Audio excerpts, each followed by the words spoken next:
É muito bonito a gente usar a palavra acessibilidade. São poucos lugares e poucas pessoas que têm a noção do que é a acessibilidade.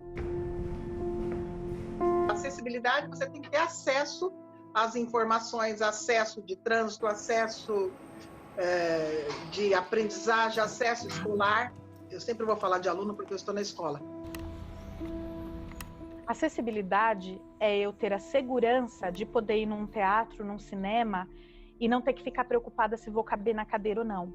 Eu já vi diversas vezes cadeirante gordo querendo ir para uma casa noturna, por exemplo, que tenha 2 andares.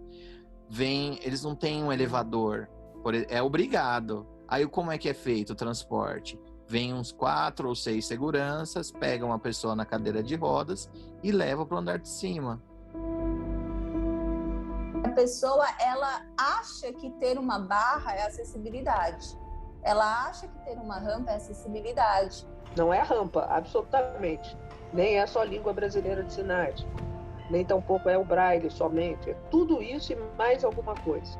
Porque não interessa você ter a quebra de barreiras físicas, e você não ter acesso à informação, à aprendizagem. Acessibilidade é ter aparelhos em laboratórios que suportem o meu peso para que eu possa fazer exames, realizar exames de saúde. Quando o intérprete de Libras está presente num espaço onde tem falas, né, e aí está sendo traduzido na língua de sinais, isso é um jeito de acessibilidade. Acessibilidade é uma cadeira na recepção de qualquer lugar poder ser utilizada por mim sem eu ter o medo que ela quebre e sem que eu precise amassar o meu corpo para ser encaixado ali. É você poder ter ao seu alcance as possibilidades de locomoção, de assistência social, de você poder se manifestar. Tem que acessibilidade geral, né? Tem que ser tudo. Não dá para ser só uma coisa ou só outra. Para mim é o direito de ir e vir. Não quero ninguém dizendo não venha por aqui, não venha por ali. É toda e qualquer pessoa, independente de ser homem, mulher, independente da sua sexualidade, independente da sua cor, da sua raça, do seu credo, de ter ou não qualquer debilidade física. É o direito dessa pessoa ir e vir, acessar qualquer lugar, ter direito de trabalhar, ter direito de estudar. Isso para mim é acessibilidade. Bem coordenada. Desde os meus 9 anos de idade, eu tenho uma doença na musculatura, ela é genética e ela é progressiva. Eu perdi o equilíbrio muito fácil e caía muito fácil. Então, eu já utilizava um tipo de acessibilidade, né, que era da atitude das pessoas em me auxiliar nesses trajetos, porque eu não conseguia usar uma muleta, por exemplo. Como é que é para a senhora ser a minha cuidadora, minha ponte de apoio? Porque eu falei para ela que todas as coisas que eu faço, a senhora sempre está comigo, me ajudando. Para mim é maravilhoso eu poder fazer isso por ela, né? Ajudar ela a chegar onde que ela pretende chegar, né? A minha físio maravilhosa, mamis, olha que lindas! A minha mãe, ela é doméstica, né? Ela é do lar, ela é minha cuidadora, na verdade, né? Ela é minha cuidadora. E o meu pai, ele é mestre de obras, ele é pedreiro. Sim, fica aqui apoiado no chão e fica ruim para você encaixar. Mas essa ideia foi maravilhosa. Muito inteligente. E eu sou a primeira pessoa da minha família a fazer uma faculdade. Estou no Rio de Janeiro e sou formada em medicina pela Universidade Federal do Rio de Janeiro já há mais de 40 anos. A minha vida poderia ser dividida em três partes: sem deficiência, com bengala e com cadeira de rodas. Isso me permite talvez ter uma percepção de espaços, de alturas e diferentes em cada um desses momentos. Há uma diferença muito grande, por exemplo, entre falarmos de políticas públicas e falarmos de legislação, né?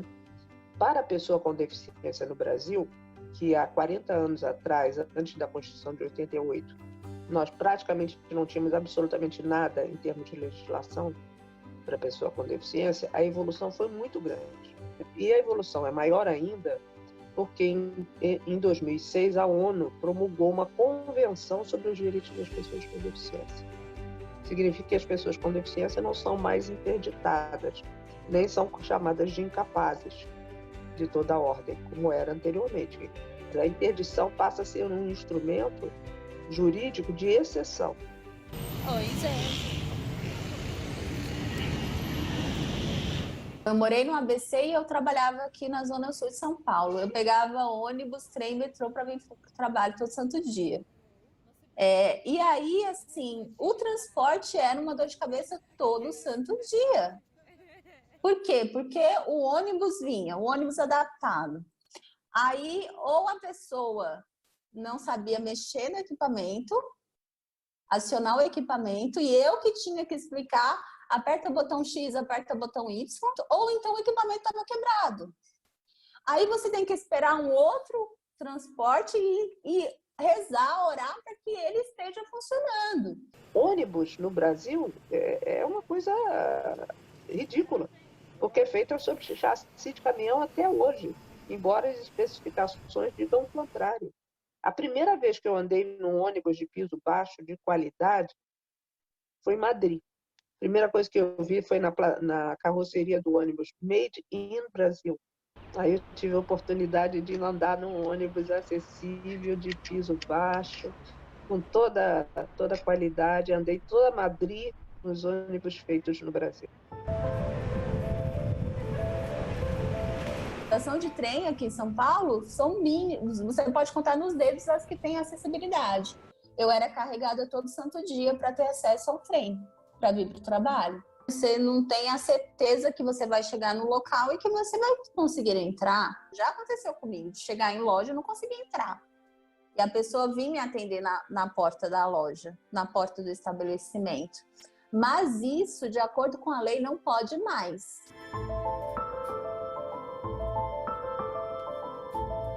O acesso físico é muito complicado, né? Tá difícil o pessoal entender que, como os velhos estão indo muito na rua, os jovens que não têm acessibilidade, que têm problemas, cadeirantes e tal, sofrem um bocado ainda aqui, né? Há pouco tempo, eu tropecei numa calçada, num degrau que a calçada tinha, que era à noite, e quebrei dente. Foi assim, me acabei. Eu tenho um problema no joelho, como todo mundo que passou dos 15 tem, né? Mas não é uma coisa que me paralisa, porque as calçadas são indecentes. Exato, pavor, eu estou pensando nele várias vezes. Uma das piores coisas é você cair na rua. A gente fica com vergonha, porque é humilhante. Tinha um rapaz parado no meio-fio, de costas para mim. Eu tropecei e agarrei na perna dele. Ele levou um susto. Ele levou um susto, aí me deu a mão, eu levantei. Eu falei, você é azarado, hein? Cai alguém, agarra na tua perna, é uma velha. Não podia ser uma menina bonita, né? Um dia foi até engraçado, porque eu estava entrando no supermercado aqui perto e vinha saindo uma moça. E eu fui aquelas coisas de pegadinha, sabe como é que é? Porque eu fui tropeçando, eu segurei nela. Desculpa! Ela falou, não, a senhora se machucou? Eu falei, não, porque você segurou, né? Você não tá aí, eu ia me estabacar aqui no chão. Aí vocês vão me perguntar, será que não existe norma técnica para isso? Existe. Existe norma técnica, mas as pessoas não obedecem. Existem padrões de regulamentação das calçadas, de como construir uma calçada ideal. E isso o arquiteto pode achar na normativa, que é a NBR 9050. Você já tem nas cidades normalmente um passível de erros muito grande, que já é difícil de você conseguir reverter, né, consertar, fazer essa manutenção, mas eu acho inadmissível você construir um novo de uma forma errada. Eu acredito que esse é o papel do arquiteto. Então, eu acho que esse é o grande problema. Nós nos acostumamos a fazer as coisas fora da legislação. Então, não há um respeito E outra coisa, quem é o responsável por isso? É o morador da casa? Em parte é. Mas o principal responsável é o gestor municipal. A desobediência é muito grande. A tolerância do brasileiro a coisa mal feita é grande demais também. Porque as calçadas ruins são ruins para todas as pessoas. O que você tem aí de bom pra mim? O que você trouxe pra mim? Eu sou criança. Pastel. Pastel? Pastel. Mas para não ficar falando só de exemplos ruins, eu queria trazer um outro exemplo muito positivo de uma pousada que eu fui no litoral sul aqui de São Paulo. Quando eu cheguei lá, eles tinham na pousada uma cadeira anfíbia para os hóspedes com dificuldade de locomoção. A cadeira anfíbia, para quem não sabe, é a cadeira que você utiliza para entrar no mar, né? Quem não consegue se locomover entra no mar. Você ir além do que está escrito numa lei, você ir além do que está escrito numa obrigatoriedade, né? Você tentar se colocar no lugar do outro, isso é primordial para que realmente a gente evolua, né, como sociedade. Se você me perguntar se o Brasil tem tudo para a pessoa com deficiência, a resposta é sim. Só que tem tudo, mas não tem para todos. E você nunca vai descobrir em que lugar está exatamente aquilo. Porque uma cidade pode estar bem do ponto de vista do transporte público para a pessoa com deficiência, no entanto, não está bem na parte da inserção no mercado de trabalho, e por aí vai. É isso que eu digo, que não tem uma política pública nacional que, neste momento, nós possamos lembrar para dizer.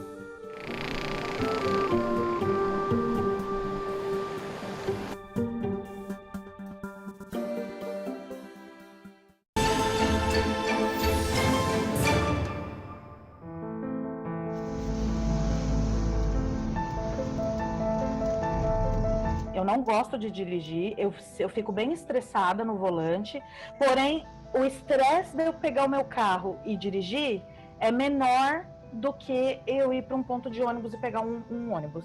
Eu tenho que escolher a situação que me desconforta menos, que no caso é pegar o carro, né, e dirigir. É isso. Quando eu comecei a assumir as responsabilidades da minha vida, virei uma pessoa adulta e tudo mais, eu só passei a levar os meus entes aos médicos e eu deixei de ir. Porque se for para você ficar ouvindo que você não tem vergonha na cara, que você é um porco, que você é gordo porque você só come besteira, e etc., eu prefiro ficar em casa. Por que sair a rotina é estressante? Porque quando a gente sai de casa, a gente tem que encarar o outro, né? A gente tem que encarar o preconceito, a gente tem que encarar o medo de não entrar num ônibus, né? De ficar entalada na catraca, porque já aconteceu de motorista de ônibus não deixar eu ficar na parte da frente, querer me obrigar a passar pela catraca, mesmo eu tendo a sensação de que ia ficar presa. Ônibus, voo e metrô são os 3 piores para quem é gordo e para quem é alto. Eu chego dentro do avião desesperada. Eu chego dentro do avião já falando, eu não sento, eu não vou para minha poltrona. Eu sou arquiteta e urbanista, tenho mestrado na área e 2 especializações. Mas eu percebo que durante a graduação muito pouco é falado sobre acessibilidade. Então, como é que a gente vai trabalhar e construir uma cidade nova, construir equipamentos novos, né, se esses arquitetos não estão capacitados para isso? Eu estou deitado porque eu sofri um infarto há 2 semanas, porque eu coloquei stents no meu coração. Eu não pude fazer o cateterismo aqui. Na época eu ainda estava pesando 130 quilos.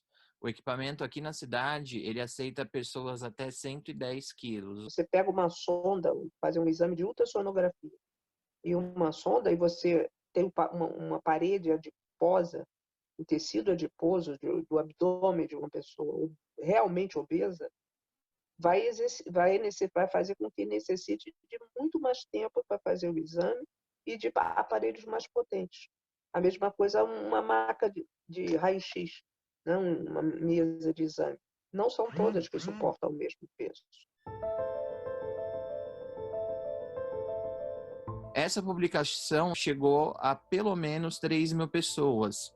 Elas curtiram, compartilharam e comentaram. E isso chamou a atenção das autoridades da Secretaria de Saúde de Guarulhos, que de um dia para o outro conseguiram a vaga. As pessoas com deficiência e as pessoas com todas essas outras diferenças, elas têm muito mais chance, de 3 a 10 vezes mais chance de ser mal atendidas nos sistemas de saúde, no Brasil e em outros locais do mundo também. Existe um termo que é chamado desenho universal. Ele é uma forma de você trabalhar tanto produtos, serviços e projetos que visam atender a maior gama de usuários possíveis. E aí você trabalha com diversas formas de acionamento, estaturas, vontades. Isso se remete também a equipamentos, né? Desde macas, equipamentos de diagnóstico, salas de espera, como poltronas, que são poucos os locais que você vê que existe uma poltrona para pessoa com obesidade. Eu sou a louca do teatro. Aí eu vou descobrir que eu não cabo na poltrona quando eu chego lá. E eu fico o espetáculo inteiro sentindo dor e me mexendo toda hora. Os padrões eles foram fundamentados em medidas de estudos de proporções áureas com Leonardo da Vinci, quando ele estudou os corpos e as proporções. Então é algo que já vem ao longo do tempo muito implícito nas sociedades, independente do país, independente do lugar. E a partir disso se gera essas medidas de alcance, de estaturas, e aí começa a gerar padrões de medidas simples, como qual o tamanho da mesa padrão para X, para um balcão de bar ou para uma casa, qual é a distância de se colocar a TV em função do sofá. Só que é isso, esses padrões eles são muito mínimos. E eu acho que o arquiteto hoje ele tem que aprender a trabalhar com um pouco mais de conforto e com um pouco mais de folga nessas medidas. Eu tive a oportunidade de ser especialista, de trabalhar para os Jogos, na época das Olimpíadas e Paralimpíadas de Rio 2016, controlando os itens de acessibilidade, gerando alguns programas de sensibilização. E a proposta é justamente que a pessoa experimente coisas muito do dia a dia dela, mas sem um dos sentidos. E com isso ela possa realmente identificar algumas dificuldades em coisas muito simples, como, por exemplo, como uma pessoa cega acessa o micro-ondas. Um supervisor me trouxe um depoimento de um pedreiro que estava construindo uma parte da calçada e que depois que ele quis ir na enfermaria, pediu uma cadeira emprestada para testar se o que ele tinha feito estava bom. E isso não importa onde que ele está trabalhando, como ele está trabalhando, ele vai levar isso para a vida dele, né? Ele vai transformar o olhar dele. A primeira vez que eu recebi um não por conta da minha identidade de gênero foi quando eu fazia a faculdade de jornalismo, lá na cidade onde eu nasci, em Belém do Pará. E eu fui tentar um estágio. Os trabalhos foram todos aprovados e quando foi na entrevista, pessoalmente, o diretor disse que não tinha como me contratar para o estágio por conta de que a vaga já estava ocupada. E depois eu fiquei sabendo que ele não me chamou por conta que ele não queria uma pessoa trans ali na redação dele. Nós entrevistamos 672 pessoas transexuais, a grande maioria delas mulheres trans, travestis e transexuais. 82% delas estavam trabalhando naquele momento. Apenas aproximadamente 17% tinham acesso a um emprego formal, com carteira assinada, benefícios, etc. Eu fiquei fora do mercado de trabalho 32 anos da minha vida. Vale-refeição, que eu nunca tinha tido na vida. Plano de saúde, plano odontológico, essas coisas. Todas as vagas de recepção na SP Escola de Teatro são todas reservadas para pessoas trans. Eu iniciei na SP Escola de Teatro como recepcionista e um ano após eu troquei para o cargo de assistente de projetos. Isso não deveria ser uma exceção, né? Esse deveria ser o caminho natural num lugar de oportunidades iguais e de respeito aos direitos. Em São Paulo já existem muitas empresas que estão se abrindo para receber pessoas trans no seu RH. E apesar de poucas as vagas, geralmente as empresas abrem 1, 2, 3, 4, 5 vagas que seja, ainda é muito pouco, mas de pensar que no restante do Brasil não tem a mesma realidade que aqui. Comecei a trabalhar em 86, não tinha nada disso de inclusão.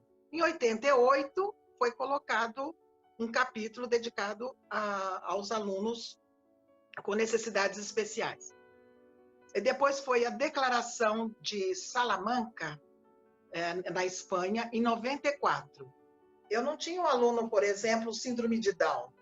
Eu não tinha um aluno autista. E essa escola que eu estou trabalhando, ela começou a atender os surdos em 2004. Aí a prefeitura contratou os intérpretes e a partir de 2008 os alunos começaram a ter as aulas com intérprete na sala de aula.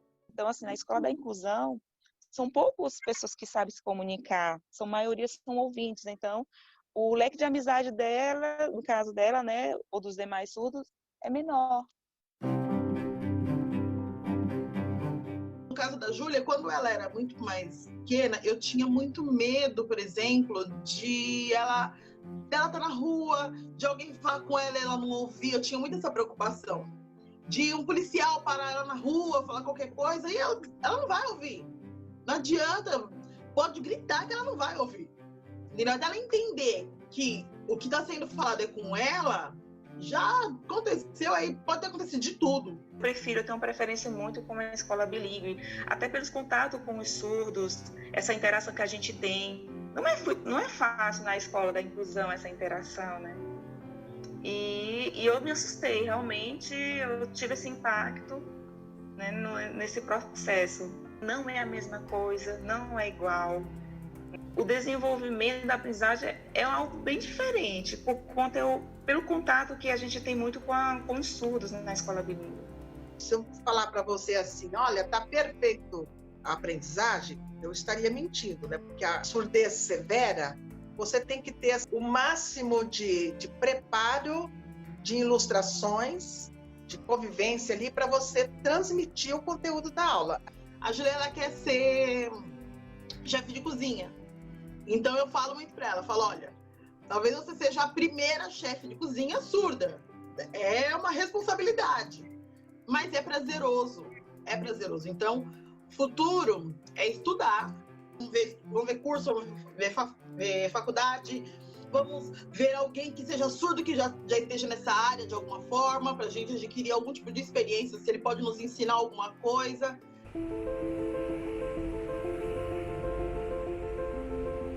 Se você pegar nos perfis as pessoas que são DJs ou que produzem festas e que tocam por aí, você não vê um gordo.